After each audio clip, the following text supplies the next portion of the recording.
Yeah. So as you see, I'm in bare feet because last night I slept with no braces on. No braces. No braces! Can I sleep with no braces on tonight? Yes, this is your last chance.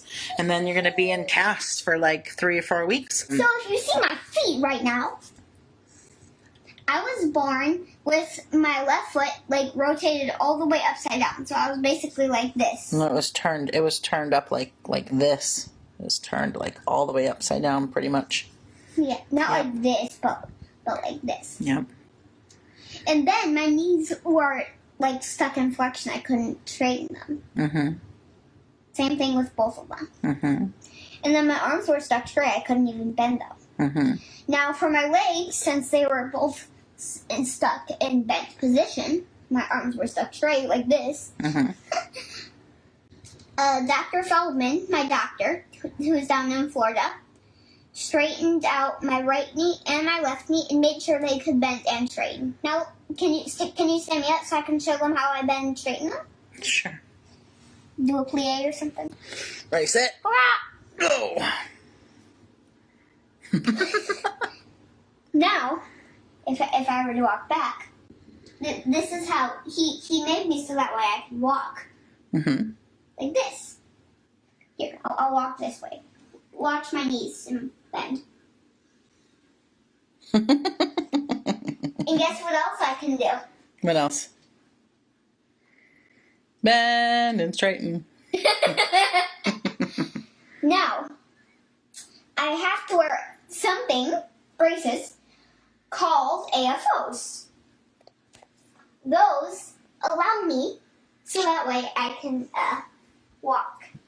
Not balance, but like walk so that way my feet can The AFOs they do their best to attempt your feet from regressing. Yeah. Because we did a lot of work to get your feet and your legs straight and positioned the way they're supposed to be. Here, let's not do that. And then every single day of your life, because you have arthrogryposis, they regress. These. Yeah. They regress. So I have to wear these things called You have to wear these. These are our braces. Yep. But over time, your feet still regress, even while wearing the orthotics. Yeah. So that's what happens. So you can see her foot is curving. Like this. And she's got the bump on the side, and Band-Aids falling off. Band-Aids falling off. And then there's something that can also support my knees called CAFOs. Yeah, those are your long leg braces. Yeah. We don't need to worry about those right now. Let's talk to them about the casting, because that's what's going to happen tomorrow. Yeah, casting. And sit down. So I'm going to do a straight leg casting one first, so I might have to stand up. We're doing flexion casting first. So what they're going to do to try and correct this foot is they're going to put on these things called serial casts. So you get 2 casts every week. So they cast her up. They're going to cast her in flexion so that they can get a really good crank on this foot. And they're basically going to manipulate this foot back into the right position forcefully with casting. And it'll also help my knees for more like movement to like bend my knees more and straighten my knees more, so it's easier. More range of motion. Yeah, more range of motion. But the casts go on twice a week. So she gets her first set tomorrow. And then Monday she'll go in and get them sawed off and get a second set on. And then Thursday she'll go back and get them sawed off and get a third set on. And then Monday she'll go back and get them sawed off again. So on and so forth. You get the point. That's why it's called serial casting, because it's multiple casts that happen over time. Casting. Until they get that foot back. So they get that foot back right. So they need to get the foot to go back up straight all the way. Sorry. They need to get the foot to twist back the right way. They need to get the heel to come back down again, because it's pulling up. And then they also need to make my foot straight, like this. Yeah. And then we're going to talk. And then we're going to talk to Dr. Feldman about possibly doing surgery on this foot to see if we can do something to not have to deal with so much regression. Right? Yeah. I'm going to look into it. Yeah. Yeah. So, yeah. Yeah! That's happening tomorrow. That's happening tomorrow. Oh my goodness. Erin's just checking out her cast. We just got home, guys. Hey, everybody. We just got back home. So we're just settling in. How's she feeling? She's fine. She's great. That's, it's a thing. People are like, oh my gosh, casting, that sounds so terrible. It must be, must hurt, da da da da da. But it really does. I mean, we're so used to it. She's so used to it. It's really not that big of a deal for us. It looks like a big deal for you guys. Hi, everybody. My name is Fishy. And she got a fish. Hi, everybody. My name is Fishy. I belong as a sister to all of my friends. Hey, people are asking how you're doing. You want to tell them? Yeah, fine. I'm fine. You're fine. Do they hurt at all? A little bit. A little bit? Just like sore, like stretching, right? Yeah, sore stretching. Yeah. How's it? She did freak out when they cut her toe things out, because the first time Don did it, he didn't like let her know, and so all of a sudden she felt like scissors poking around on there, and she was like, "What's going on?" Blah blah blah. I was like, we gotta tell her every step of the way what's going on, otherwise she has a panic attack. So, but yeah, do you want to tell Erin? Yeah, tell me what happened today when you got to Paley. We just went in, and then Miss Fran took me to the room. Mm-hmm. And then basically what she did is She had to do what first before she could?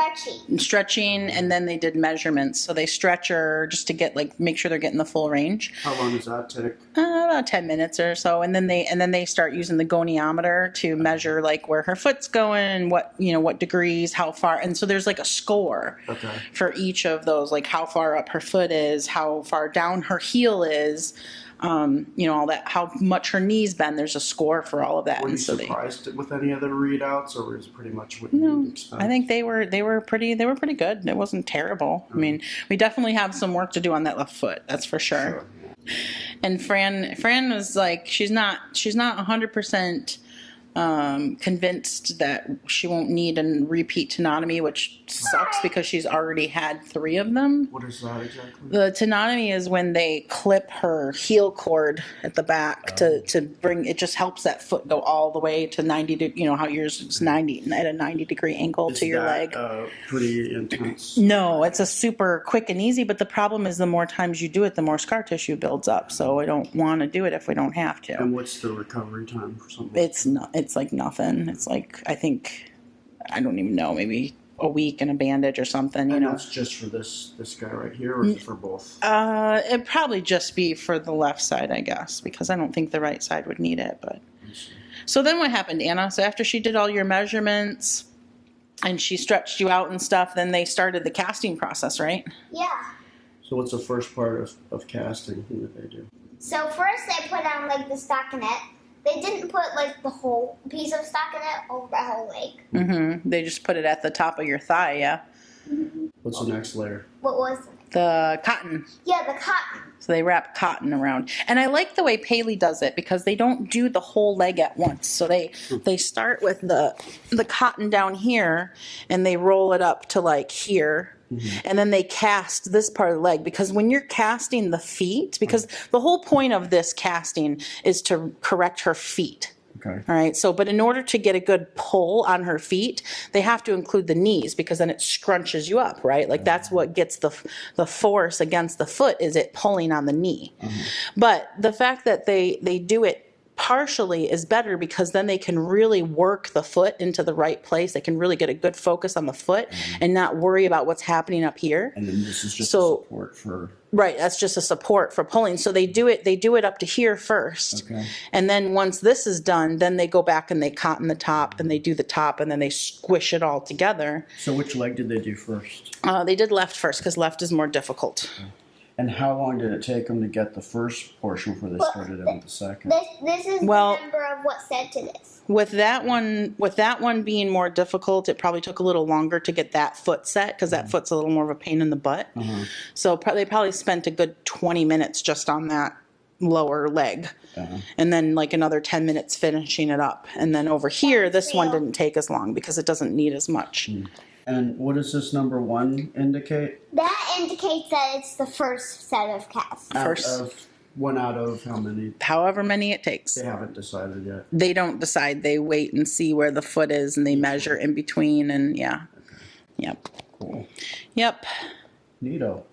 Neato. So then what? Oh, Rita. Oh, Marcy, I just saw Marcy ask how long does she stay in the casts. 2 to 3 days. Yeah, so this is Thursday. She just got these on Thursday. She'll go back on Monday and get them sawed off, and they'll be put back on Monday. And then she'll go back Thursday, get them sawed off, and they'll be put back on Thursday. So it's Monday, Thursday, Monday, Thursday, Monday, Thursday, as long as it takes to get the correction that's required. It was Thursday, Monday, Thursday, Monday, Thursday. That's how it's going to take. Lisa says, are you concerned at all about her knees contracting again in the cast? Absolutely. But, you know, we have to make tough decisions. Like the regression has to be fixed. With AMCers, the regression happens just in hours, you know, like overnight. You lose range overnight. So with her being in these casts for 3 or 4 days, she's definitely going to lose range in her knees. So the way that we mitigate that is when we go back in on Monday, they're going to saw the cast off. And then that's my job for 45 minutes after the casts come off. I have to stretch her and get her knees back straight, which is not fun. There's crying because it's an abrupt, it's a quick stretch. It can be not painful, but very uncomfortable. But we're going to bring her CAFOs to the appointment. I'm going to kind of forcefully, you know, but slowly stretch her knee straight, put her CAFOs on, and she'll sit in those CAFOs and let it stretch out until she has to be recasted. Do you want to see a splashy 45 minutes later. And so that's what we do. We just keep stretching out between cast changes. And if they get a good stretch on that left heel, then Fran said after 2 or 3 times of flexion, they may be able to cast her an extension. But we just have to see. Does she have any problems sleeping? Anna, do you have any problems sleeping in your cast? No. Not typically. Is it easier when you're wearing your CAFOs, or is it harder when you're wearing your CAFOs? It's easier because it's not metal. What a process. Sure. Rooting for this all to work exactly as planned. Well, thank you, Robin. This isn't the first time we've done this, and serial casting does work very well. It's very effective for AMCers. We're supposed to do this once a year, but because of the virus, we haven't been to Paley in a couple of years. So she's 2 years out instead of 1 year out. And so that makes, a little more work to be done. But, yeah, this isn't like a new thing, and it is very effective. Can she walk in those? Libby says, no, clearly not, because her legs are stuck in flexion. If they were casted in extension, she might be able to walk in them. She usually figures out how. But not when, yeah, you can lay down if you want, as long as we keep your... Aaron asks such great questions. Yeah, well, this is his first time experiencing all of this, so he's very curious about what's going on and how it all works. I'm gonna go on my stomach. Can you help me? She can't shower, she can't bathe, she can't swim. They can't get wet. There's no water. We're not going to be in any bodies of water. I have a rinseless shampoo, like a waterless shampoo I use in her hair when we're doing casting, and I just wipe her down with like baby wipes and stuff when she needs to be cleaned. Legs on the towel. Do you have to carry her? Yes, we carry her everywhere. And she has a wheelchair for like if we're going in and out of the car, or if we're at the, well, we don't go to the store right now because of the pandemic, but like when we were at Paley, coming out of Paley after she was done getting casted, she was in her wheelchair. But in the house, we're not using the wheelchair. We'll just carry her around. She's not that heavy. Anna weighs about 35 pounds, and with the casts on, it's probably like 40, 45 pounds. She's not in any pain, Debbie. Anna, are you in pain? No. Anna? No. Anna? No. Anna? No. Are you in pain? No. No. She's not in any pain. Sometimes, I mean, I've heard of kids having like discomfort discomfort after casting to the point where like their parents have given them like Tylenol or Motrin or something, but Anna's never had that after serial casting. So I guess we're lucky. She's got a super high pain tolerance because of everything she's so the first time she went through casting like this, she was 3.5 weeks old. So when she was born, her legs were stuck in flexion. And they did casting from the time she was 3 weeks old until she was 4 months old to straighten her legs out and fix her feet because her left foot was turned all the way upside down. So she's been going through this literally since she was born. So yeah, it seems weird to you guys, but for us, it's just, normal. It's just a normal thing. After this, will you see Dr. Feldman for next steps? Yeah, I mean, when we're done with casting and maybe she gets a couple sessions of therapy in, then we'll go check in with Dr. Feldman to see if she, like what, I think there's going to be some type of surgery. I don't know if it'll be a major surgery or a minor surgery, but we're going to talk about that left foot. And he was talking about maybe doing a femoral rotation. Jackie, does her skin itch inside the cast? We've never had an issue with itching. That's one of the reasons why we started our nonprofit, is because adults do need treatment too. And if they don't have insurance, a lot of adult AMCers are just on Medicaid and they can't get the kind of, because you have to travel out of state, like we do, you have to go out of state to the AMC specialist, and Medicaid doesn't cover treatment out of state. So that's why, with our nonprofit, we award money to adult AMCers so that they can make these trips and get the medical care they need. But, or if they want to pay insurance premiums, we'll help them pay insurance premiums to get a private insurance so that they can, if they need a surgery or something, it makes a lot more sense to pay $1,200 for a month for a few months for private insurance rather than trying to pay for a whole surgery out of pocket. So that's why we're trying to help with that, because what else can you do? It's a difficult situation. How do I subscribe and support, said Lisa. Well, definitely click the follow button. We just hit 300K here on Facebook last night. So if you click the follow button on Facebook, you can subscribe that way. We have a YouTube. You can go subscribe to our YouTube channel. We have Instagram, so you can follow us on Instagram. There are supporter options. So Facebook offers a supporter option that's pretty inexpensive if you're interested in that. And you can find out more about supporter options on our website, amcprincessanna.com.